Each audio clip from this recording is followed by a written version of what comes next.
We have the tech to get food delivered in 15 minutes, but we all have horror stories about buying tickets. The Game Time app gives fans the advantage. Get amazing tickets in just a few taps. Fees are included, so what you see is what you pay. And the Game Time guarantee means authentic tickets at the best price every time. Take the guesswork out of buying tickets to concerts, sports, comedy, and more with Game Time. Download the Game Time app and create an account for $20 off your first purchase. Terms apply.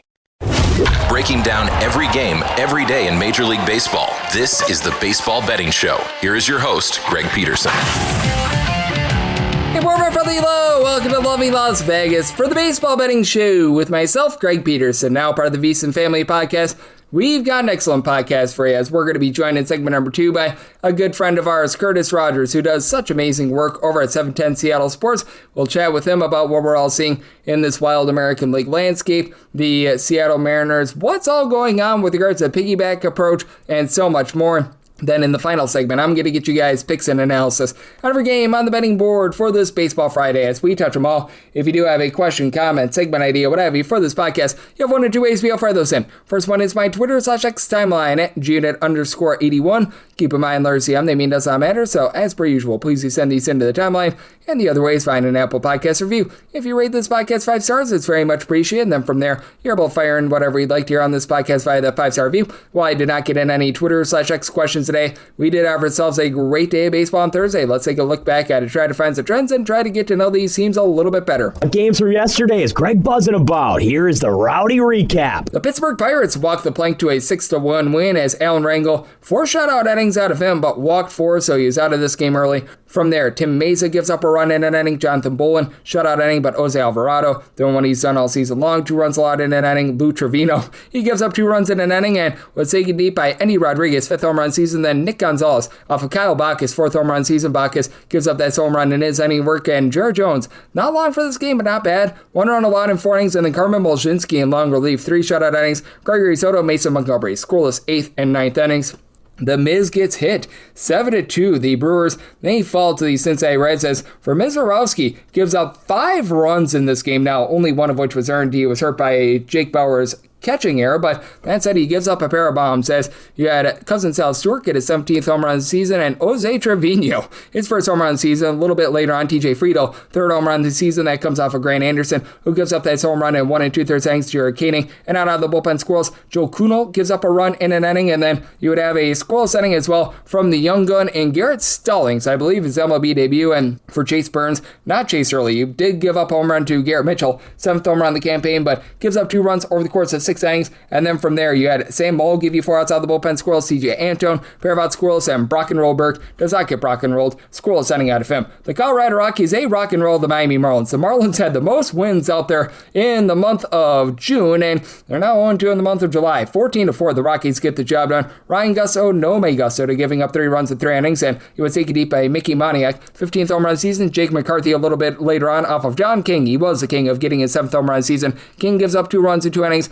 Calvin Fauché, 4 runs allowed in a 3rd of an inning. Cade Gibson, 5 outs out of the bullpen, he gives up 3 runs, and then Javier Sanja, position player, 2 runs given up in his inning work, and Michael Lorenzen wasn't great. 4 runs allowed in 4 1/3 innings, walked 6, but bullpen does their part from there. Victor Vodnik, Brendan Bernardino, both give you 4 outs out of the bullpen squirrels. Zach Ognos, 2 shutout innings to be able to get that one to the window. Also being able to get to the window, the Cleveland Guardians, 6-5. They take down the Chicago White Sox as the White Sox completely yacked this game away. They were up by a count of 5-2 in this game going into the 6th inning, and for Davis Martin, just not long for this game. He walked 5, he gives up 2 runs over the course of 3 1/3 innings. Chris Murphy from there, 5 outs out of the bullpen squirrels. Sean Newcomb gives up a run in an inning. Brandon Iser, he gives up a run in 1 1/3 innings, and he was taken deep. Going deep for the Cleveland Guardians, it was home run number 6 of the season for David Fry, and then Brian Rocchio, walk-off fashion, 6th home run season, that comes off of Grant Taylor, who gives up 2 runs in 1 1/3 innings. Then Slade Ciccone, his first start of giving up more than 3 earned runs in 11 starts, 5 runs allowed in 5 innings, and he was taken deep by Chase Meadroth, 7th home run season. But then from there, Sean Armstrong, 4 outs out of the bullpen squirrels. Tim Herron, a scoreless inning, and Daniel Espino, he was able to give you 5 outs scoreless as well for the Atlanta Braves.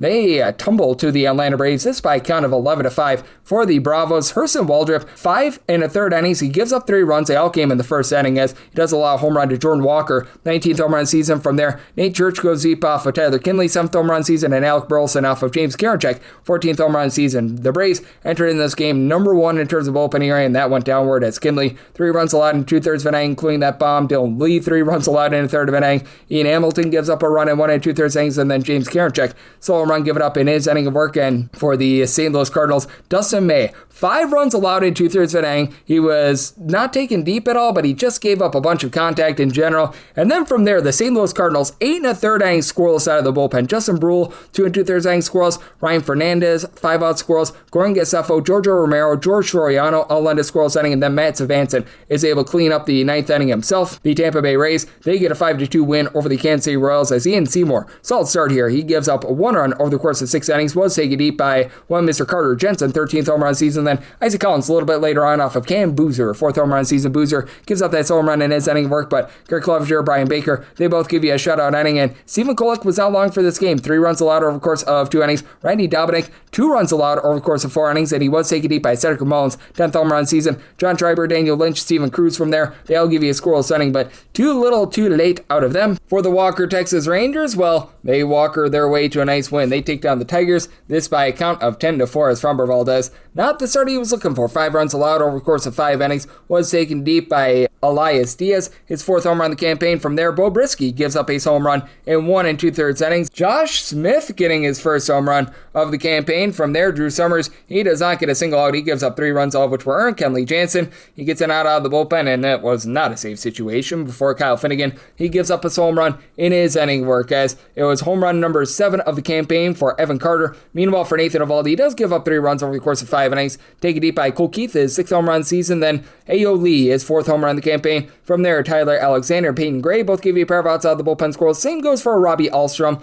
Cole Winn continues to have a rough season, a run given up in his inning, but Kevin Collier, shutout inning. So Rangers back to 45-43. Low scoring affair out there in Seattle. We'll talk a little bit more about the Mariners in the next segment with Curtis Rogers. 1-0. They take down the Angels. Angels give up 2 total hits. Walbe Yarena walks in a run, and that was the lone run that was scored in this game. 5 2/3 innings, walks 4, but he gives up 1 hit, 1 run. From there, Sam Natera Jr., 1 1/3 innings, scoreless. Sam Bachman, a scoreless inning, and Bryce Miller. He took a no-hitter into the 7th inning, gives up 2 hits in total over the course of his 7 innings. Edward Bizardo, Andres Munoz, they both led a scoreless inning, and then high-scoring affair out there in Los Angeles. The Dodgers, 12-7 winners over the Slam Diego Padres, and for the Padres, they did get up 6-0 in this game, and then Randy Vasquez happened, 4 runs allowed over the course of 3 innings, and he was taken deep by Dalton Rushing, 10th home run season. Roki Sasaki was worse, 6 runs allowed over the course of 3 innings. Manny Machado, 17th home run season. Jay Cronenworth is 2nd, and then Jackson Merrill's 9th. Bullpen from there was very rock solid, though. Will Klein, 2 shutout innings. Brock and Roll Stewart, Alex Vesia, Edgar Enriquez,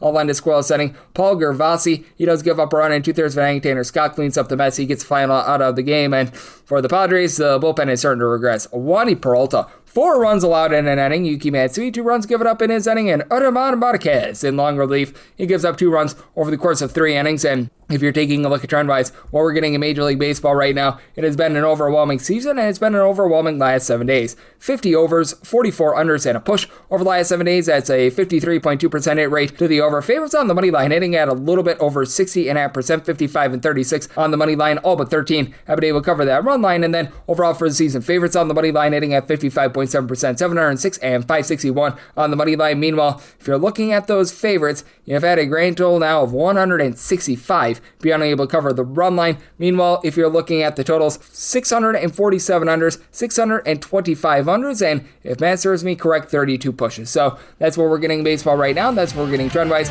Coming next, let's chat it up with our good friend Curtis Rogers of 710 Seattle Sports right here on the Baseball Betting Show. With myself, Greg Peterson, now a part of the VSiN Family Podcast.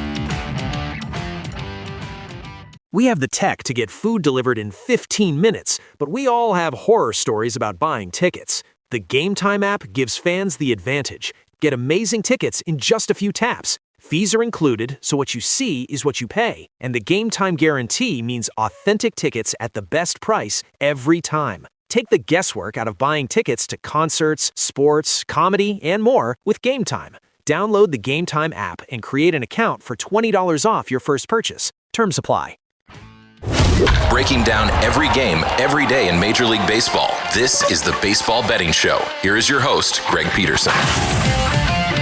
And we're back here in lovely Las Vegas for the Baseball Betting Show with myself, Greg Peterson, now part of the VSiN Family Podcast. Always great to be joined by this man, as we've got Curtis Rogers aboard. He does an amazing job over at 710 Seattle Sports, looking at this great game that we all know and love of baseball, as he is a pre- and post-game host for the Seattle Mariners. Additionally, I know that he's doing a great job with his finger on the pulse of everything out there in the Pacific Northwest, whether that be the Seattle Kraken, the Seattle Mariners, college basketball with the likes of Washington, what have you, and you're able to follow him on Twitter/X and Instagram at a kid from Kent altogether. And Curtis, it's always a pleasure, my friend. Thank you so much. Greg, always happy to hop on with you, talk some baseball, and all-star teams are going to be announced this weekend.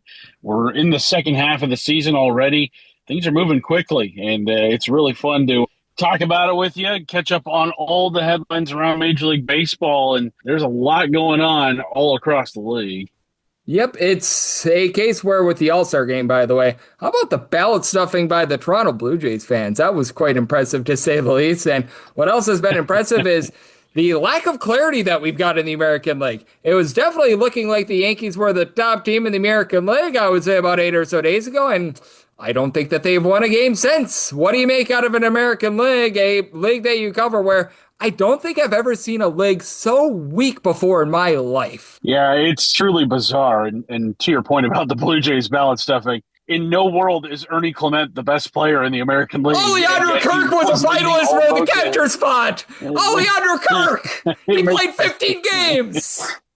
It makes no sense, but sure, why not? We'll give the Blue Jays that. But we talked to Buster Olney up here a few weeks ago, and he called the American League the land of opportunity, which I guess is a positive spin on what we have seen from the AL in the season's first half. But I've never seen it this bad either. It is truly remarkable just how down nearly everyone is. I mean, heck, the Yankees, who have long been the best team in the American League, are currently mired in a 7-game losing streak. They're still 10 games above 500, but they're now 4 games back of the Rays in the American League East. The Rays themselves, over that same time stamp, have gained 7.5 games on the Yankees. They've won 8 straight themselves. So for as cold as the Yankees have been, that's how hot the Rays are. Now, if you talk to anybody who is covering the game at the national level, very few of them will say that the Rays are the best team in the American League, despite the fact that they have a pretty substantial lead on everybody else right now. They've got an incredible home record. The Tropicana Field, which just reopened this last year,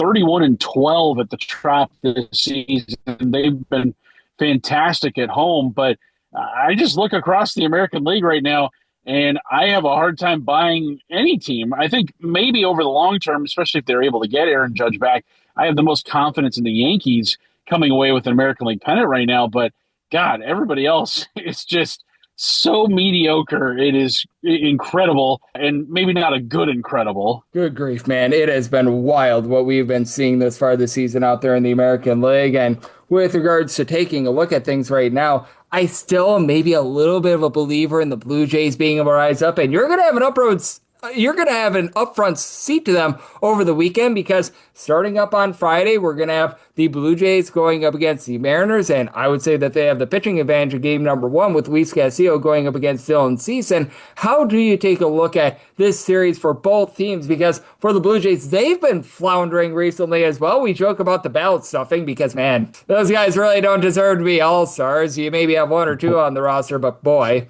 they shouldn't have had as many votes as they did. But that said, for the Blue Jays, for as bad as it's been, for as many injuries as they've had, they're like a 4 or 5 game win streak away from controlling the wild card in the American League, as is pretty much every team in the wild card hunt. Yeah, the Blue Jays, I mean, their struggles, I have no idea how they have struggled offensively as bad as they have this season. I think we can all point to Vladimir Guerrero Jr. because I don't think anybody at this point in the year thought Andrés Giménez was going to essentially double Vlad Jr.'s home run total. And Vlad Jr. hasn't missed really much time at all. He's played in nearly every game for the Blue Jays. The fact that he sits here with just 4 home runs on basically July 4th is incredible. Luis Arias has more home runs than Vlad Guerrero. Luis Arias. It makes no sense how one of the game's best power hitters has had such a power outage. Now, Okamoto has been a really good find for them this year. If he hasn't been in their lineup, just thinking, hypothetically here, I don't know what the Blue Jays look like. They're nowhere close to the 41-46 record they have right now. I'm thinking they're probably 36, 35 wins at this point. Probably you could, pack it in for the season. But this Blue Jays team, Greg, really, really confusing because they have a lot of name power for sure. And just a lot of guys who you look at and you're like, yeah, this guy should absolutely be good. You look at the rotation, Kevin Gausman, Dylan Cease, Trey Savage. Those guys have, for the most part, been really good this year. Louis Varland has been fantastic out of the bullpen. Patrick Corbin, not so good. I mean, but he hasn't been good in almost a decade now. It is really, really strange to see this Blue Jays team in this spot. Max Scherzer has been a big nothing for them. You kind of wonder if maybe Max Scherzer has kind of held on a little too long for the Blue Jays here. And, they're still kind of wondering what they have in Shane Bieber this season. I look at this Blue Jays team, Greg, and the names, they tell a story of a team that should be a lot better than what they are. But right now, the sum of the parts has been severely lacking. And I think you could definitely chalk them up as one of the game's most disappointing teams to this point in the year. Oh, no question about it. And there have been a lot of disappointments out there. Looking at you, the Boston Red Sox. Looking at you, the Detroit Tigers. Looking at you, the Kansas City Royals. So there's been a lot of them, as Curtis Rogers, who does such amazing work over at 710 Seattle Sports, is joining me right here on the Baseball Betting Show. And what do we make right now on the Seattle Mariners? Because last week, we were talking about, Logan Gilbert is going to be a part of the piggyback situation. That got scratched at the absolute last second, and I think that it's going to be really interesting to see what happens moving forward with the pitching staff, especially after Bryce Miller had an absolutely amazing start on Thursday, and it feels like maybe I'm off base on this. The Mariners are trying to figure this out themselves. You're absolutely right. I think the Mariners look at this as kind of a week-by-week plan, maybe even a start-by-start plan, because Logan Gilbert, prior to that start on Saturday, was one of the best pitchers in the American League over about a month and a half stretch. So I think the Mariners looked at that and they're like, well, why are we messing with him? We should have some flexibility here. And I'm kind of glad that they did, because he ended up going 7 innings in that start on Saturday. The unfortunate thing, though, is that the piggyback where they were planning on using Gilbert and Hancock in that start, they then had to use Gilbert and then Jose Ferrer, one of their best lefties, out of the bullpen that day. And then the following day got in trouble in the 8th inning, needing a left-handed reliever to come in. Unfortunately, they brought in a guy named Josh Simpson, who, career minor leaguer, a guy really just kind of there to fill a spot in the bullpen. He was the only lefty they could have used in that spot. Game fell apart for the Mariners. They lost coming into that inning with a 4-1 lead. They gave up 5 runs, ended up losing 6-5 on that Sunday finale against the Guardians. So the piggyback kind of blew up in their face in a way that they weren't really expecting, because the bullpen health wasn't up to full strength on that Sunday game. But I do think the Mariners would be best served by just committing to, I think, a 5-man rotation. And if that means moving Luis Castillo to the bullpen, then I think that should absolutely be the move. And I get that they're trying to keep Luis Castillo stretched out in the off chance that they're able to maybe move him at the trade deadline. I think the chances of that happening are pretty slim, especially because of the money he is still owed on his contract after this season. He has 2 more guaranteed years on his contract beyond this year at about $24 million per. That's going to be a tough number for teams to swallow, especially because he's going to be age 34, age 35 in those seasons. He has not looked like himself this year, so that's going to be a really interesting situation to watch over the next 4 weeks here as we get closer and closer to the trade deadline. But ultimately, I think the 5-man rotation is where it's at for the Mariners long term. Bryce Miller has been amazing this season. It is pretty remarkable to watch him pitch every 5th day. You mentioned the 7 shutout innings he had on Thursday. His ERA was already below 2 heading into that start. I kind of wonder if, maybe it's a little too late, but he has definitely looked the part of an all-star this year. I wonder if maybe he is kind of making a late case to be added to the festivities in Philadelphia, because he has been the Mariners' best starting pitcher here in 2026. Yeah, he certainly has been, and it has been interesting to take a look at this rotation, to say the least, as Curtis Rogers, who does such great work over at 710 Seattle Sports, joining me right here on the Baseball Betting Show. And it feels like we've got a lot of these teams out there in the American League. Like, the Red Sox are one of those teams, Rangers are one of those teams, and dare I say the Seattle Mariners are as well. Pitching has been really good for these teams. Like, the starting rotation with the Mariners is honestly a good problem to have. The offense has really not been great. Like, even in the game that we saw on Thursday, there wasn't a lot of offensive boom from the Seattle Mariners, to say the least. Their lone run came because they got walked in with the bases loaded. How do we take a look at the Mariners and just the overall American League in general, where there's so many teams with good pitching, Guardians certainly one of them, and not a lot of offense? Yeah, it is really weird, especially this time of year with the temperature warming up across Major League Baseball. Summertime is usually a time when you see offenses take a step forward. And it is weird how it's kind of been the opposite this year. It makes me wonder if, maybe they're not using like juiced baseballs in some years that they've definitely used, especially, with the CBA negotiations being what they are. It sounds like things have been pretty contentious. It's heading towards a lockout. This would be definitely a year where Major League Baseball would want to suppress offense. Now, this might be me wearing a tinfoil hat, but we've seen it in the past. I remember the 2019 season, the juice baseball was definitely a thing, or at least that's what the data would tell us, where home runs were flying out of the yard left and right. We saw records fall. I believe the Minnesota Twins and the New York Yankees both surpassed the previous single-season home run total that year. But right now, it has just been kind of an uphill battle for offense across Major League Baseball. You mentioned it here in Seattle. The slugging is way down across the board for everybody. There really is nobody on this team that is outslugging expectations of what they had a year ago. I'd say Randy Arozarena has been the most consistent bat in their lineup, and he only has 8 home runs this year. It has been just kind of a power outage across Major League Baseball. Velocity's up for a lot of guys, spins up. Pitching has never been harder to hit than what it is right now. And I mean, you make all these changes. We thought the pitch clock would increase offense. We thought the banning of the shift would increase offense. And, early on it had, but again, pitchers are going to adapt. The scouting reports are going to get, sharper than they've ever been. It just kind of is the ebb and flow of baseball right now. But hopefully, once we get past the All-Star break, once we get into the dead of summer here, once we get to August, hopefully we're seeing, a lot more offense across the game, because offense puts a lot of butts in seats and makes games a lot more fun, a lot more craziness across Major League Baseball. So hopefully we start to see an uptick in offense here rather quickly.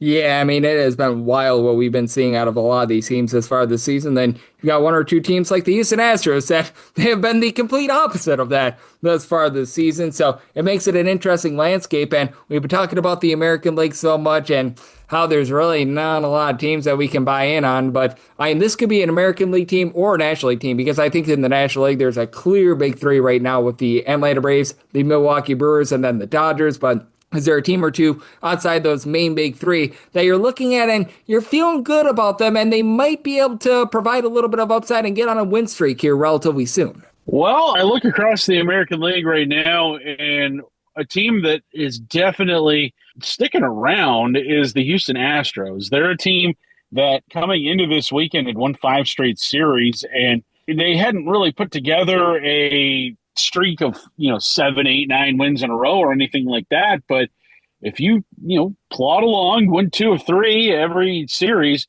that's going to equate to a 93 win total. Now, not to say that the Astros are going to finish with 93 wins, because they would basically have to double their win total in the season second half. In fact, they'd have to more than double their win total. They'd have to go on quite a heater here over the season's final 70 games or so, which I don't think that would happen, because they're just, outside of Yordan Alvarez, outside of, Christian Walker, Jose Altuve has not looked good this year. Keith Smith has not looked good this year. Jeremy Pena has been in and out of the lineup due to injury. I don't think they have the capabilities of going like that, but they're definitely a team that after the start to the season that they had, people kind of wrote them off, myself included. I didn't think they'd be here this late into the season, but lo and behold, you look up and, oh, by the way, the Houston Astros, they are still very much in the thick of things in the American League West, because no one has grabbed the reins in that division. Yeah, no question about it. I mean, it has been a bizarre division. The one thing that we know is that the Angels have pretty much eliminated themselves from that division. And hey, even some people might try to argue that they might be alive. I will not make that argument, but the one argument I'll make is that Curtis is one of the hardest working men that you're going to find in this industry. Curtis, you're doing an amazing job covering the Seattle Mariners. You're doing a great job taking a look at everything out there in the Pacific Northwest and so much more. So let the good people at home know it's all on tap for you and how people can follow along on social media and other platforms. Yeah, we got a lot of great content coming out this week. We were able to speak to Jeff Passan like we do every single week on the station. Also, Bob Nightingale of USA Today. He stopped by too. Lots and lots of great baseball content every single day. We churn it out at seattlesports.com, Seattle Sports YouTube page. We're in the epicenter of the sports universe on Monday with the World Cup, round of 16, Team USA coming back to Seattle. So I'll be dodging traffic that day like crazy. It's going to be a madhouse here in Seattle with probably over 100,000 people in the downtown area. I'm looking forward to it. And Greg, always happy to hop on, talk some baseball with you. It is summertime, and I love this time of year. Baseball every single day. It's the absolute best. I look forward to our next conversation. No question about it. We're going to need to get the good people some Washington beer recommendations as well. We've got a lot of people visiting from outside the country, and let me tell you, Fremont Brewing out there in the great state of Washington, that is certainly one that you want to put on your bucket list. Elysian, unfortunately, is now a part of the AB sort of system, but they have some solid ones as well, but nothing's more solid than a great chat with Curtis Rogers. A big thanks to him for joining me on the Baseball Betting Show, now part of the VSiN Family Podcast. Coming next, it is that time of the podcast to give you picks and analysis on every game on the betting board for this Baseball Friday as we touch them all. Breaking down every game, every day in Major League Baseball. This is the Baseball Betting Show. Here is your host, Greg Peterson. And we're back here in lovely Las Vegas for the Baseball Betting Show with myself, Greg Peterson, now part of the VSiN Family Podcast. It's always a pleasure to be joined by Curtis Rogers, who does such amazing work over at 710 Seattle Sports, taking a look at this great game that we all know and love of baseball. Every single time he joins me, he lends such great insights, and he did so once again today. So big thanks, Curtis, for joining me in the last segment. Now it is that time of the podcast. I give you picks and analysis on every game on the betting board for this Baseball Friday as we touch them all. If a game is listed on the betting board, Greg has a side and a total on it, so it is time to touch them all. Do note that, as per usual, any changes that are made to these plays will be listed up on my Twitter/X feed at GUNet_81, and we're going to be going in Las Vegas rotation order. This is where we go with the National League games first in time order, then the American League games in time order, and the Interleague games. Those will be at the bottom. That'll keep things all nice, neat, clean, and easy. So how about if we get things started? This is 9:51, 9:52 on the card. The Cubs, they are going to be playing against the Cardinals. Andre 3000 Palante is on the bump for the Cards, and David Peterson, great name, he goes for the Cubs, and Cubs are between -124 to -131 favorites, +106 to +110. And number on St. Louis, opening total is a 10.5. Right now, seeing the under at a -115 and the over at a -105. I do like the under. I did set my total here at a 10.3. Now, you're going to be able to get some pretty solid hitting conditions out there at Wrigley Field. Right now, it looks like the wind is going to be blowing out, and it's going to be blowing out a little bit more directionally. It's going to get up to 10 miles per hour, but it's going to be a bit more directional, so it's not going to be like out. Now it is going to be like 80 plus degrees outside, so that'll help things out a little bit, but I honestly believe that David Peterson is better than what his ERA would indicate. Now for David Peterson, it's been a no good, very bad, terrible season with a 5.86 ERA, but in his debut for the Cubs, he gives up 2 runs in 5 2/3 innings, so that's a good mark, and he's got a 5.86 ERA, but a 3.92 fielding dependent, 0.9 home runs allowed per 9 innings. Now the 3.7 walks per 9, that's a little bit of an issue, but I think that he's going to round into form a little bit here. And then for our good friend Andre 3000 Palante, he has not been giving up 3,000 runs. He's got more of a 3.83 ERA, but closer to 3.97 fielding dependent. He's only getting about 7 strikeouts per 9 innings, so the ball is going to be in play quite a bit. And for the Chicago Cubs, they've just had a tough time driving men in, as you've got Alex Bregman along with Ian Happ towards the top of the big leagues in terms of men left on base. Now you do have P. Crow Armstrong really coming into his own. 19 home runs runs, 375 on base. He's been a top 5 hitter in all of baseball over the last 45 or so days, and you do have quite a few guys on this Cubs team that have an on-base percentage of, we're going to call it between about a 330 to a 360. Miguel Amaya, Michael Conforto, Bregman, who I mentioned before, Ian Happ, who does have 17 home runs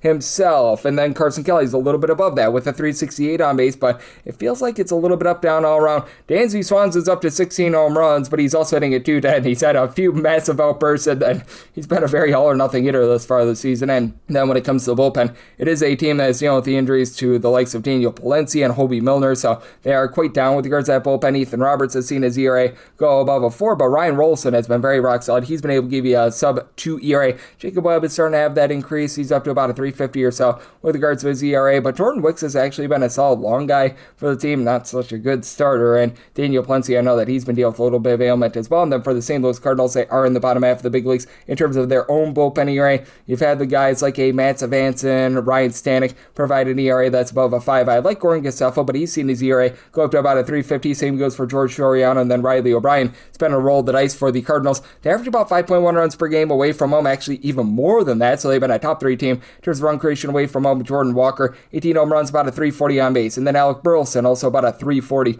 on base. Vavon Herrera has really carried the mail with a 390 on base and a double-figure amount of homers. J.J. Weatherall, 360 on base, and in a small sample size, I've liked Lars Nootbaar along Nelson Velasquez. They move the line as well, but I do think that this total is just a little bit too high. I did somebody told 10.3. I like the under, and with the way that the Cardinals are really producing offense away from home. And then with regards to the side, going to be looking at some late-night line movement. If we can get more like a minus 115, minus 120 on the Cubs, we'll be looking there. If we get more of a plus 120 or greater, looking at the St. Louis Cardinals again. Right now, not seeing a ton of that overnight, so that'll be determined in the AM to go along with this total to the under. 953, 954 on the card. It's the Pirates. They walk the plank to Washington to face off against the Nationals as Foster Griffin is on the bum for the Nats and Mitch Keller for the Pirates. Pirates are between plus 110 to plus 115 underdogs, minus 130 to minus 135 is that number on Washington. 9.5 is the total, over and under anywhere between minus 105 to a minus 115, and I do like the under. I set my total at a 9.4. For Mitch Keller, he has been pitching to a lot of contact. It's been a career low strikeouts per 9 innings rate, and that has helped his ERA go up to a 4.87 as he's only getting about 7 strikeouts per 9 innings. He does keep the ball in the yard, though, 0.9 home runs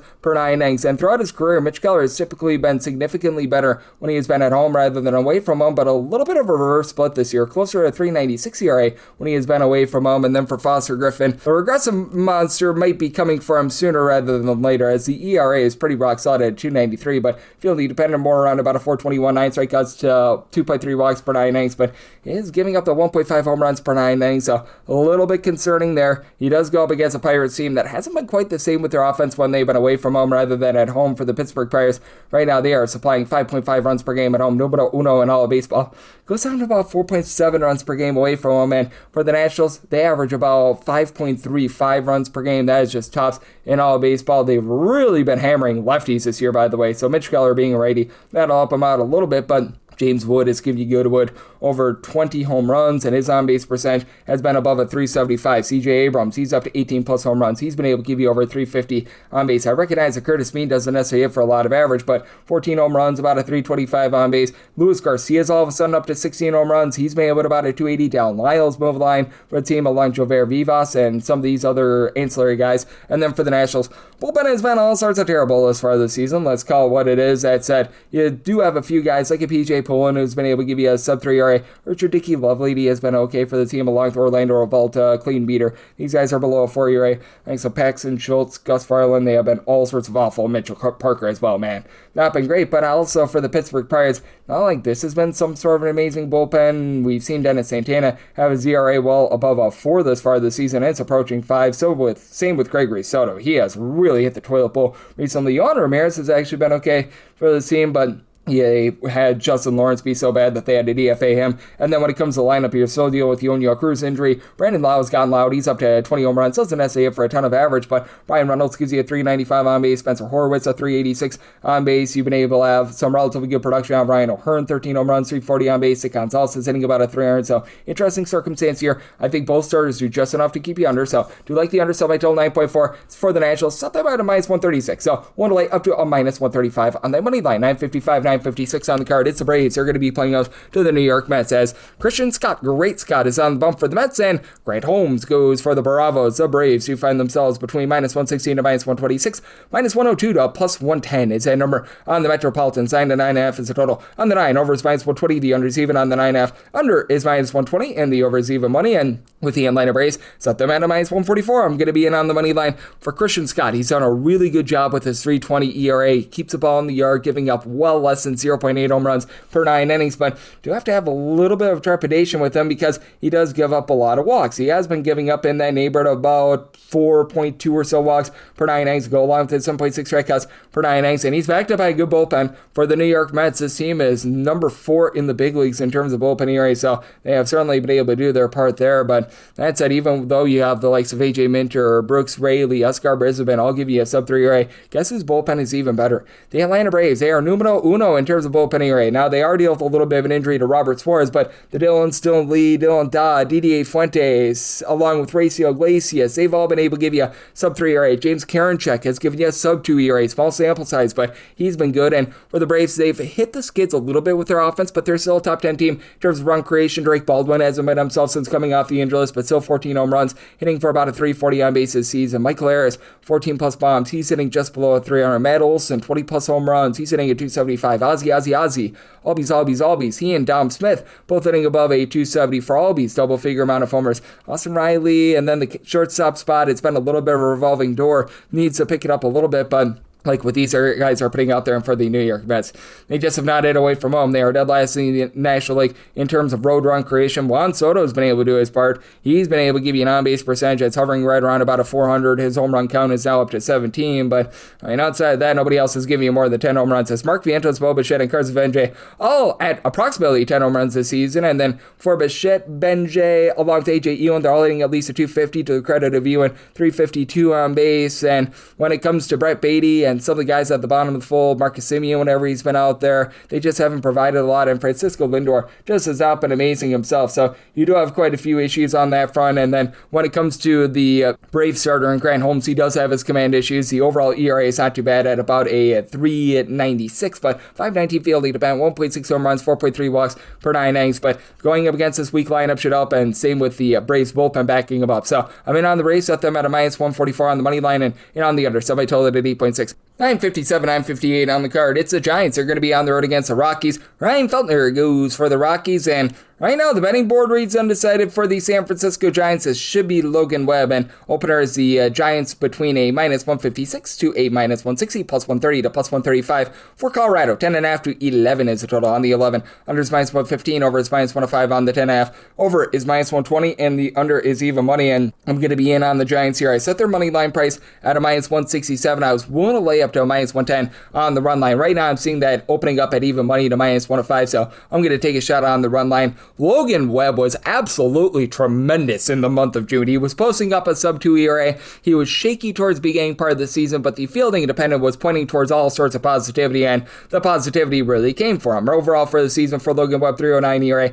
3.01 fielding independent, giving up just half home run per 9 innings. So strikeouts per 9 rate still down right around about at 7.6, and for Logan Webb, he's always been a little bit more shaky when he's been away from home rather than at home, but this year he's actually got a lower road ERA than he does a home ERA, and for Ryan Feltner, he's presentable, which that's more than what can be said for a lot of these Colorado Rockies pitchers. 4.42 ERA, 4.94 fielding, 1.4 home runs, 3.4 walks per 9 innings, but he is getting only 5.9 strikeouts per 9 innings, and that's why I do like the over. I did set my total at 11.3. As for the San Francisco Giants, because of that ballpark, it really suppresses offense. They're averaging only about 3.7 runs per game at home, closer to about 4.35 runs per game when they've been away from home. And for the Giants, you've been able to have Bryce Eldridge be able to come into his own, give you over a 340 on base. He's been regressing a little bit, but all in all, he's been able to give this team a nice little bit of a spark, because you do have about 14 plus home runs out of both Rafael Devers along with Willie Adames, but Adames below a 280 with regards to the on base. Devers, he's still below about a 300 on base. I do think that he's up to now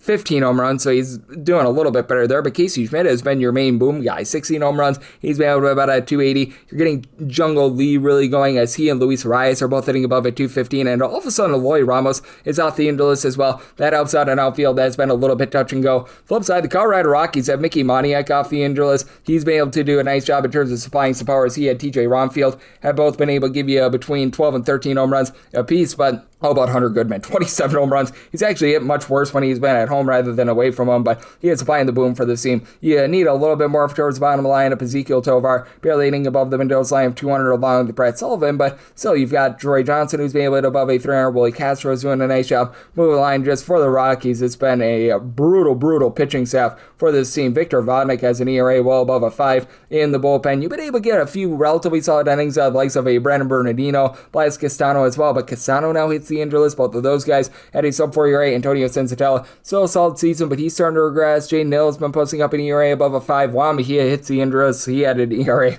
above a 6 as well. And for the Giants, they're now in the bottom half of the big leagues in terms of bullpen area. We've seen Caleb Killian have his ERA balloon above a 350. Eric Miller just has not been the answer for this team as he's been supplying over a 4 ERA. Ryan Baruchi has had issues as well. So do you think that you get a higher scoring game like the over? So my total 11.3. And for the Giants, minus 110 or better, I'm in on the run line. 959, 960 on the card. It's the Brewers, and they're going to be on the road against the Arizona Diamondbacks. Jose Cabrera is on the bump for Arizona, and Kyle Harrison is on the bump for the Brewers. Brewers are minus 162 to minus 172 favorites, plus 135 to plus 145 is the number on Arizona. 8.5 is the total. Over is minus 120, under is even, and if you're looking to lay a run half with the Brewers, that's anywhere between minus 105 to a plus 105, and for the Milwaukee Brewers, I would be willing to take a shot on the run line if we could get to a plus 107 or better. Right now, I'm willing to lay up to a minus 157 on the money line. I do think that when it's all said and done, I should be able to get in on the Brewers, whether that be money line or run line. I think that plus 108 or so will be able to present itself on the run line. So,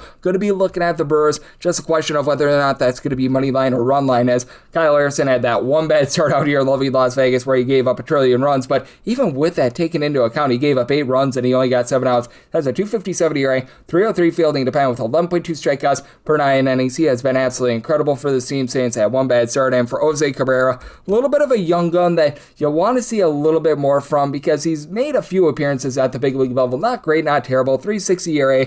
He's gone 10 total innings, given up 4 runs. He did give up a pair of home runs. And if you look at the minor league numbers, because that you're able to get a much bigger sample size out of 369 ERA, which considering he made a few appearances out there in the PCO, which is a juice ball league with a lot of elevation, not bad, but it's still not necessarily the world's biggest sample size, so you just are a little bit jury's out on him. And for the Arizona Diamondbacks, the bullpen sans Paul Sewald, who I just do not trust at the closer spot, has been pretty solid. You've had the guys like Jonathan Loaiza, Kevin Ginkel, Ryan Thompson, who have been able to give you a sub 325 ERA. Taylor Clark has been able to give you a sub 250 ERA. So these guys have been able to do a relatively solid job on that front. And then for the Milwaukee Brewers, Abner Uribe, Trevor McGill, they got off to a little bit of a shaky start to the season, both below a 350 ERA. Chad Patrick is able to give you some nice long relief whenever they've had out there Brian Fitzpatrick, which he's been up and down all season long. He's been pretty solid in this bullpen as well. So they've done a nice job in terms of mixing and matching on that front. And for the Brewers, this is a top 4 team in terms of run creation, despite being in the bottom 6 in terms of home runs on a per at-bat basis. Jake Bauers has been your main power bat, 15 home runs, 365 on base, but you just take a look at this team. They small ball you to death, and they just find a way to be able to move the line, as you've got likes of Jackson Trujillo, who I mentioned before in Mr. Bauers, Gary Sanchez, Garrett Mitchell, Bryce Terang, William Contreras, all above a 350 on base, and then Andrew Vaughn, 425 on base. He's been a little bit more of a platoon guy, but he's been solid, and then for Trujillo, 12 home runs at about 220 at-bats. Meanwhile, for the Arizona Diamondbacks, it's been a little bit of a power outage for the team. Main home run hitter has been Ketel Marte of the Marte Parte with 17 home runs. He's hitting about a 270, and then Corby Carroll's up to 13 bombs, about a 355 on base. Lone 2 guys have been able to give you a double-figure amount of homers. Now, Geraldo Perdomo, Gabriel Moreno above a 355 on base, but you do need a little bit more of the likes of Lourdes Gurriel, Adrian Del Castro, Ore Barosa down at the bottom of the fold, hitting at 225 or lower. Now, I do think that the offense is going to heat up a little bit, and I do think that the Brewers get to Cabrera here. So, I like the over. So, my total at 8.6. Whether it's money line or run line, probably going to be run line, going to be in on the Brewers. 961, 962 on the card. The Padres are going to be on the road against the Dodgers. Shohei Ohtani is on the bump for the Dodgers. Michael King hopes to be the king for the Padres, and boy, are the Padres an underdog. Plus 192 to plus $2. Minus 235 to minus 245. That number on Los Angeles. 8 is the total. Over and under both of minus 110. And give me the Padres. Plus 195 or better. I am in on them. Now, for Michael King, he's actually doing for a little bit of regression on that ERA because his swing and miss stuff has been down thus far this season. He's down to about about 7.8 strikeouts per 9 innings, but keeping the ball in the yard, 0.9 home runs allowed per 9 innings, 3.55 ERA compared to a 4.20 fielding dependent. And for Shohei Ohtani, he's doing for a little bit of regression on that ERA as well. And we have seen him give up 3+ runs in each out of his last 3 starts. Still a fantastic season. 1.58 ERA, but 2.57 fielding dependent. He is giving up about 2.7 walks per 9 innings. The command has been going downward a little bit, and he does face off against the Padres team that's been awful with regards to their offense. They are currently dead stinking last in terms of run creation, but they've been better when they've been away from home rather than at home. About 4.3 runs per game away from home, below 3.6 runs per game at home, so that's been a little bit of a wet blanket. That's just what happens when you go to Petco Park. But that's it. Fernando Tatis Jr. had a multi-home run game for the first time since dinosaurs roamed the earth. He's up to about a 340 on base. You need a lot more out of so many of these guys. So in the likes of Jackson Merrill hitting at 215, Jake Cronenworth below the middle line 200. We've seen Xander Bogaerts toilet bowl to about a 235. Gavin Sheets, he does have 14 home runs, but 235 average. Manny Machado, 16 bombs, but hitting a $190. You just need more out of these guys. But for the Padres, aside from that game against the Cubs where they gave up the 23 spot, they've been a good bullpen. Prior to that game, they were a top 5 team in terms of bullpen ERA, and you still have so many guys in this bullpen that are amazing. Mason Miller obviously gets so much of the love with a sub-1 ERA, but Bradley Rodriguez, Yuki Matsui, Wandy Peralta, Jason Adam, Audrey Motohone, all these guys have been able to give you a sub-335 ERA. And then for the Los Angeles Dodgers, it's been a bullpen that's been well-rounded for him. Jack Dreyer's been a little bit up and down. His ERA has ballooned over about a 325, but that said, Tanner Scott is posting up an ERA that's hovering right around about a 2. You've been able to get some good innings as well out of someone like an Alex Vesia at a sub-3 ERA. Jonathan Hernandez has not been good for this team, but for the Dodgers, what I think is interesting is that they average over 6 runs per game away from home, closer to about 4.45 runs per game when they've been at home. Shohei Ohtani has obviously been incredible. He's been able to give you 18 home runs over a 400 base, and then you do have Max Muncy, Andy Paz, Freddie Freeman, all between 14 and 17 home runs. All these guys have been able to hit at least 265. All these guys, aside from Paz, have really been able to give you good on base as well. You're getting back to Oscar Hernandez after you've seen with a little bit of an injury as well, but that said, I do think that the Padres present a little bit of value here. Like the over, so I might tell it at 8.1 and plus 195 or better in on the Pods money line. 963, 964 on the card. The Twins are going to be on the road against the Yankees as Garrett Cole goes for the Yankees and Michael Paredes is on the bump for the Twins. 9.5 is the total. Overs -110 to a -120. The unders between even -110, -178 to -186 on the Yankees. Plus 150 to plus 160 is the number on Minnesota. And for Minnesota, needed at least plus $3 to be able to take a shot here. I was willing to lay up to a -104 on the Yankees run line. Right now, we're finding that right around about a plus 110, so I'm going to be in there. For Mike Paredes, he honestly has not been bad here at the big league level. For Paredes, it's been a relatively small sample size thus far, but he's been able to keep things out in front of him, posting up a 4.26 ERA. The fielding independent is a 5.44 because he does not get a lot of swing and misses. 4.6 strikeouts per 9 innings, but 3.2 walks, 1.4 home runs per 9 innings. It's better than what the bullpen has been providing because the Minnesota Twins, out of 30 teams right now, they are 30th in terms of bullpen ERA. There is just nobody reliable in this bullpen. In a Twins uniform and a Twins uniform only, Andres Gomez has been able to give you a sub-350 ERA. I think he's the only one in this bullpen that's right now supplying a sub-350 ERA. Like, holy crud, this has been really, really bad. You've got just so many of these guys like Marco Rea, Cody Funderburg, Cody Lawyerson, Eric Orze, Taylor Rogers, Travis Adams. All these guys are above like a 4.30 ERA, so not great to say the least. And then for the Minnesota Twins, they've been a top 10 team in terms of run creation. You've got Byron Buxton, who's been in and out of the lineup a little bit, 25 home runs. He's hitting about 270. Josh Bell really had himself a good month of June. He's been able to round into form. He's back up to 11 home runs. Brooks Lee, Cody Clemens, 14 home runs apiece, both hitting between about a 240 to a 250. You've been able to get some better production out of Royce Lewis since he came back from the minor league level. Still a little bit suspect there, but Trevor Larnach, he's been able to give you about a 380 or so on base. And for the New York Yankees, they've been averaging less than 3.5 runs per game over their last about 14 or so games. They've really toilet bowled over the last few weeks, and they just seem to get a win at this point. Ben Rice continues to give you 23 home runs, 360 on base, but without Aaron Judge, he has been very much exposed. You've had Paul Goldschmidt be able to give you 14 home runs, 340 on base. Cody Bellinger's up to about a 350 on base, but just feels like this entire offense is toilet bowled, and the young guys like Spencer Jones, Yasan Dominguez, they just have not been able to step up for the team. The catcher spot has been a mess. Ryan McMahon is only getting 210, and for the Yankees, it's been in the upper half of the big leagues towards the opening ERA now. Gabriel Duvall continues to supply over a 4.25 ERA, and David Bennar has been pooping the Bennar a little bit recently, but down to about a 3.09 ERA.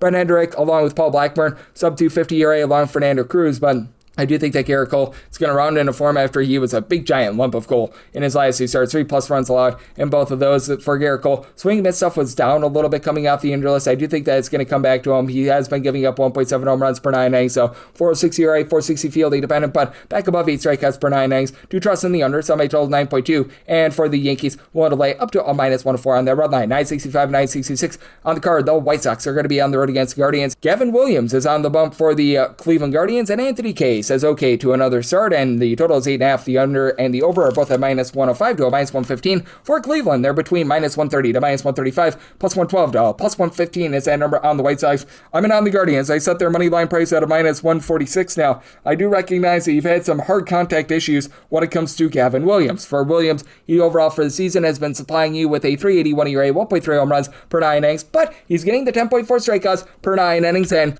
he has been all the better when he has been at home. For Gavin Williams, that drops to about 0.9 home runs allowed per 9 innings and a ERA of a 2.74 now. He's backed up by a lineup that entering into yesterday over the last 25 games was averaging less than 3.3 runs per game. The Jose Ramirez injury has taken a lot out of them, but same with the Angel Martinez injury because he was actually leading the way in terms of total home runs for this team. Now, you do have Travis Bazzana, Chase Lauder, along with as well Brian Rocchio. I'll give you between a 335 to a 345 on base. And Kyle Manzardo's been a little bit better here recently, but still, it's been quite rough to say the least. And for the Guardians, they're just not the same bullpen that they have been in the past. Like you've been throwing out there, Espino's been posting up an ERA above a 7. Eric Sabrowski has been a little bit shaky since coming off the injury list. Hunter Gaddis has started to run back in the form down below a 375 ERA. Tim Aaron has been relatively solid, and Cade Smith has been able to close out some games, but definitely you expected a little bit more there. And then on the flip side, you've got a Chicago White Sox bullpen that has been about league average in terms of ERA, which I will say is better than what I expected. You still have Serenity Dominguez, who's not a trustworthy closer, and then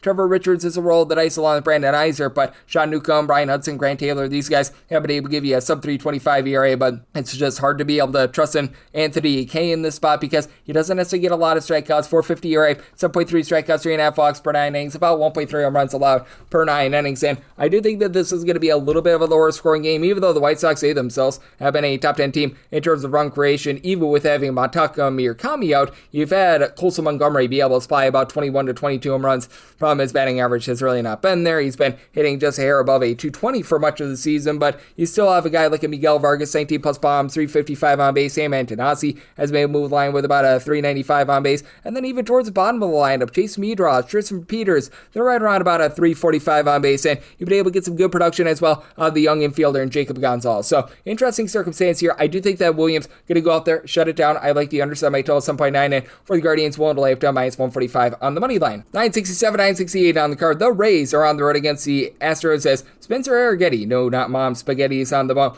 for the Astros. Yet to be fully announced for the Rays, but this should be Nick Martinez going for them. Right now, it's a pick'em game, -108 on both sides, 8.5 is the total, under is -115, over is -105, and I'm in on the Rays. I set them at a -133, assuming we get Nick Martinez here, and even if we don't get Nick Martinez, I probably still would be siding with the Tampa Bay Rays because Spencer Arrighetti, well, he's been throwing up Mom Spaghetti recently. 3+ runs allowed in each out of his last 5 starts. He has given up 4+ runs in 4 of them. The regression monster has come from Hardy, has given up 6 home runs in his last 9 innings pitch, as he's got a 4 ERA, 465 fielding dependent, and the 4.6 walks per 9 innings are a concern. And what is a little bit of a concern for Nick Martinez is that he pitches just a lot of general contact. Right now for Nick Martinez, he's posting up a 266 ERA, higher 372 fielding dependent, but he's been a master of soft contact. 0.9 home runs, 1.6 walks allowed per 9 innings, but still, when you're getting 5.5 strikeouts per 9 innings at the MLB level, that always has to be a little bit concerning. And for the Tampa Bay Rays, they've been in the bottom half of the big leagues in terms of bullpen ERA. Cole Sulzer has just really not been too reliable for the team. Now, they've had a few nice pickups. Cam Boucher, Casey Lugumina have been able to give you a sub 330 ERA, and I do like what I've seen out of Brian Baker this far this season. Then when it comes to this Rays lineup, Junior Caminero,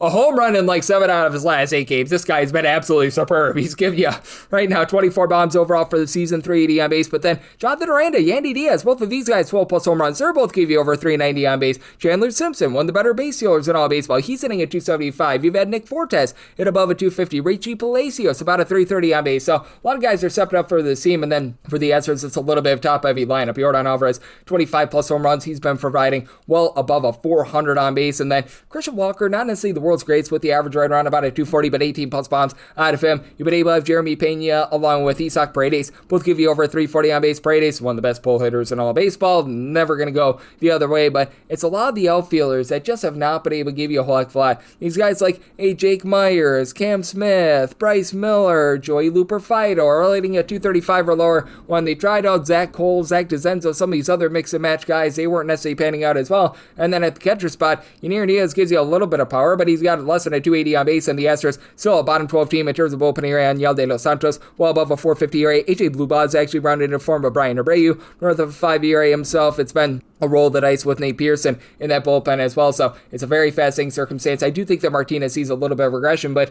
I think that the Rays get to Arrighetti. So I like the over, so I tell it at 8.7 for the Rays. Willing to lay up to a minus 132 on that money line. 969, 970 on the card. It's the Red Sox. They're going to be on the road against the Angels as Jake Bennett is going to be on the bum for the Red Sox, and it is currently listed as undecided for the Angels. Right now, they open up at a minus 116, minus 102 on Boston with a total of 8. Over is minus 115. The under is minus 105. This should be Reed Detmers here, and even if you get Detmers, which is the best possible outcome for the Angels, I'm going to be in on the Boston Red Sox. I did set the Red Sox at a minus 126. For Reed Detmers, I mean, this is not a fate of him. I actually really like what I've seen out of him thus far this season, and I feel like he's pitched much better than the ERA of a 380 would indicate. 296 fielding dependent, 10.1 strikeouts, 2.8 walks per 9 innings, while giving up 0.7 home runs per 9 innings, but man, this bullpen is in the bottom 8 in terms of ERA. They had to play late on Thursday against the Seattle Mariners as well, so you've got a lot of that going on, and you just never know what you're going to get out of this Angels bullpen. Chase Silseth has been able to give you a sub-350 ERA, and Sam Bachman has been relatively presentable. Jose Fermin, a little bit touch and go, but Brent Suter well above a 4 ERA. Kirby Yates has been touch and go. He's been a little bit better here recently, but Mitch Ferris is your long guy. That's not necessarily a place where you want to be, and for the Angels, they've been significantly worse with their offense when they've been at home rather than away from home. For this Angels bunch, are averaging about 4.95 runs per game away from home, 4.02 runs per game at home. That is a bottom 8 mark in all baseball, and you're dealing with the injury to Mike Trout. That is all sorts of issues. Now, they've been able to get good production out of Zach Neto, who's been able to give you 15 plus home runs. Doesn't have for a lot of average, right around about at 225, but the on base has still been relatively okay for them. And then you've been able to have Joe Adell fire to the rain. He's been able to give you 11 home runs, hitting for a 250 on-base percentage. Again, not necessarily been amazing, but I do think that there's going to be a fall-off with some of these guys like Wade Meckler, Donovan Walton. These guys have come from absolutely nowhere whatsoever and have been able to produce for the team. And then on the other end, you've got a bunch in the Boston Red Sox that have been really good with their bullpen. They've been in the top 6 in terms of ERA, and I do think that Jake Bennett is going to be able to go out there and give you a good start. Maybe he's not like a swing and miss typhoon or anything like that, 327 ERA, but 311 fielding dependent, 0.5 home runs, 1.9 walks per 9 innings, only getting about 7 strikeouts per 9 innings, and we have seen Aroldis Chapman toil up a little bit, but go back to Sunday Night Baseball. That was not on him. That was on the Little League outfield of Weiler Abreu and company, but Garrett Whitlock has been able to give you sub 325 ERA. Teron Guerrero, he's been filling in because he's had injuries to a few of these mix and match guys like Tyler Semenijo. He's been relatively solid. The big thing for the Red Sox has been a total lack of offense for this team. They're currently about a 5 team in terms of run creation. Wilson Contreras has had to carry the mail, 18 home runs, about a 375 on base. You've got Jaron Duran up to 12 home runs, 10 plus of them since the beginning of the month of May, but $196 average, 251 on base. Carlos Cervantes is sitting below the middle line 200. Andrew Marisario is giving you nothing whatsoever. Now, you do have a few guys that are in that neighborhood. We're going to call it about a 325 to a 345 on base. Isaiah Kiner-Falefa, Nate Eaton, Masataka Yoshida, Weiler Abreu, Don Rafaela are all right there, but man, it's been a little bit touch and go. But the Red Sox, they've been a much better team away from home rather than at home. I do think that you get a lower scoring game here. I did somebody tell it at 8.1. I just think that the Angels are too trustworthy to be able to trust this under with. So, on the over end, I like the Red Sox on the money line. I set them at a minus 126. 971, 972 on the card. The Blue Jays are going to be on the road against the Mariners as Luis Castillo goes for the Mariners. Dylan Cease and Desist is on the bump for the Blue Jays. The Blue Jays minus 124 on the money line, plus 106 for Seattle. 7.5 is the total. Under is minus 120, and the over is even. And I do like the under. It did set my total at a 7.2. Seattle's the best ballpark pretty much in all of baseball in terms of suppressing offense, and Dylan Cease, he has been a machine when it comes to getting strikeouts. Now, the command can be a little bit all over the place, 4.3 walks per 9 innings, but 13.8 strikeouts per 9 innings, a 3.02 ERA, fielding dependent, right in that neighborhood about a 2.37, and for Dylan Cease, he's been able to perform quite well on the road this far this season as well. That ERA only goes up to about a 3.34 away from him, still giving up less than 0.9 home runs per 9 innings, and for Luis Castillo, it's just been an up-down all-around season. He's really starting to age, not so gracefully, 4.93 ERA. Now, the 3.94 fielding dependent indicates some positivity here, 1.1 home runs, 3.1 walks allowed per 9 innings, but yeah, seen a little bit of a dip in his swing and miss stuff to about 8.6 strikeouts per 9 innings, and it is a Blue Jays team that is currently in the bottom 10 in terms of total run creation, but that said, they've been able to do a nice job in terms of just being able to put bat to ball, and that they are a top 3 team in terms of fewest strikeouts on a per at-bat basis. You've got a lot of guys like an Jesus Sanchez, Nathan Lukes, Hendrik Pinago, Vlad Guerrero Jr., Ernie Clement, these guys who have been able to above a 265, but for Guerrero, he's only been able to give you 4 home runs as far this season. You need quite a bit more there. Pretty much Kazuma Okamoto is the lone guy on the roster has been able to give you 10 plus bombs, 18 home runs, about a 325 on base, and then I've had Dalton Varsho be able to give you about a 330 on base as well. For the Blue Jays, it's a little bit of top-heavy bullpen because you're able to trust in Louis Varland along with Tyler Rogers. Both of these guys have been incredible. Give you a sub-2 ERA on both guys. For Mason Flaherty, it's been all over the place. He and Braden Fisher above a 350 ERA. Jeff Hoffman has been absolutely terrible. Whenever they've thrown out there some of these guys like Yariel Rodriguez, it just has not panned out for them. Meanwhile, for the Seattle Mariners, they're banged up in their bullpen, but they continue to be a top 10 team in terms of bullpen ERA. Matt Brash, along Cooper Criswell are on the injury list, but Gabe Spire, Jose Ferrer, Edward Bazardo, they've all been able to give you a sub-3 ERA, and same for Nick Davila. He's been pretty solid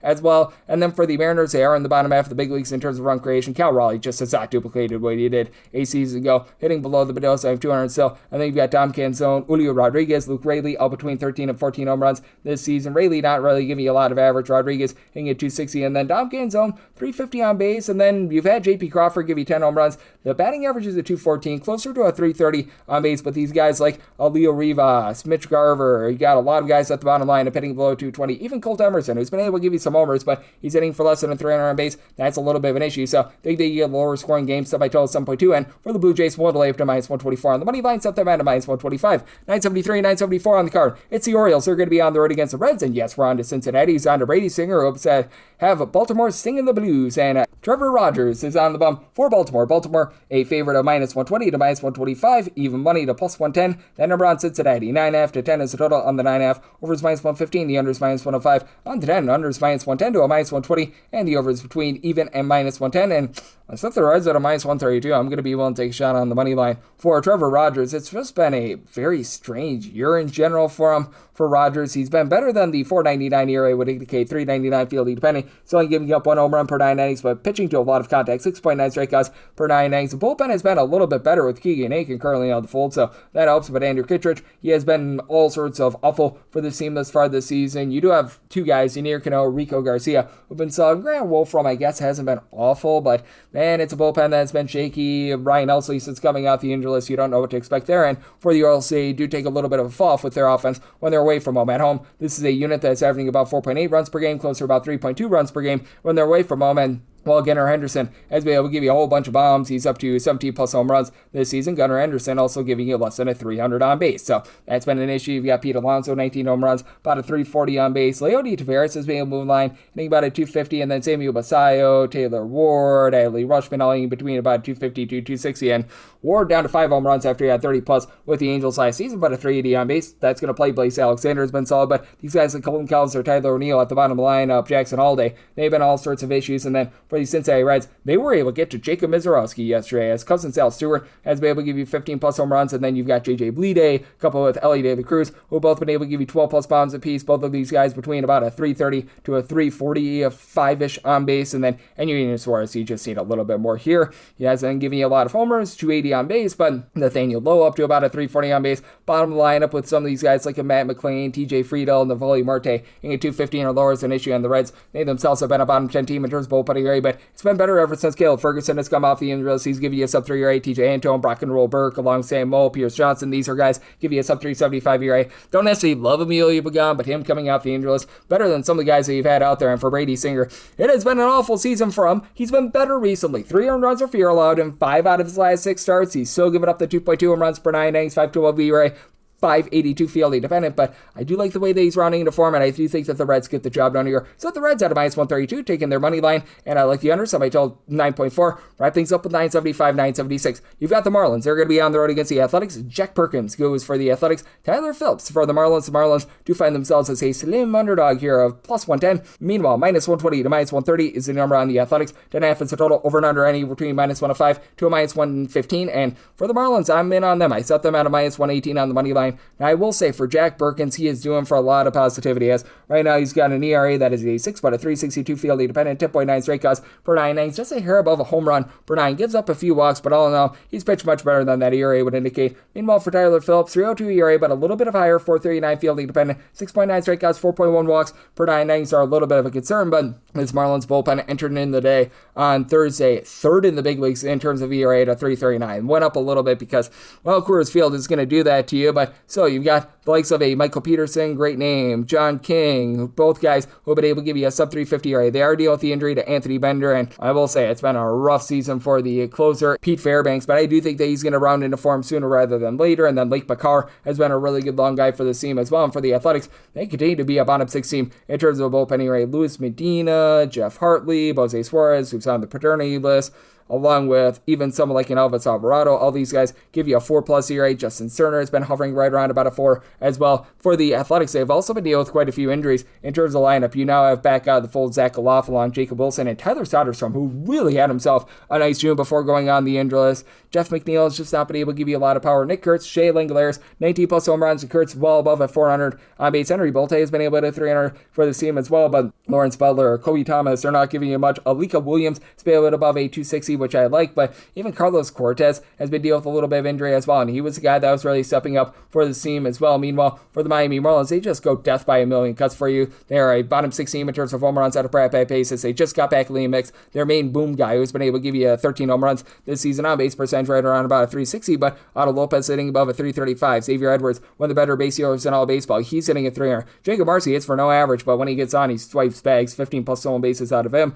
Javier Sandra's hitting now about a 280 as well. Need some more on some of these guys like Marcio, I mentioned a little bit before. Kyle Sowers is hitting at 230. Owen Casey has been touch and go, but still, for the Marlins, I do think that they go on the road after a pair of tough losses against the Rockies to be able to get the job done. I like the Marlins here on the money line, set them at minus 118, and I'm in on that under, so I might tell 10.3. That'll wrap things up for the Friday edition of the Baseball Betting Show, now part of the VSiN Family Podcast. Big thanks to our guy Curtis Rogers over at 710 Seattle Sports for joining me in the last segment. If you do like hearing from this fine podcast, Baseball Betting Show, you're able to subscribe wherever your podcast, Apple Podcasts, Google Play, Spotify, Stitcher, and TuneIn. If you have a question, comment, segment idea, what have you for this podcast, do have one of two ways we offer those in. First one is my Twitter/X timeline at gunit_81. Keep in mind, letters CM, they mean does not matter. So, as per usual, please do send these into the timeline. And the other way is find an Apple Podcast review. If you rate this podcast 5 stars, that's very much appreciated. From there, you're able to fire in whatever you'd like to hear on this podcast by that 5-star review. I'm with you guys every single day. Give you picks and analysis on every game every day. So I will be back with you once again tomorrow. Thank you.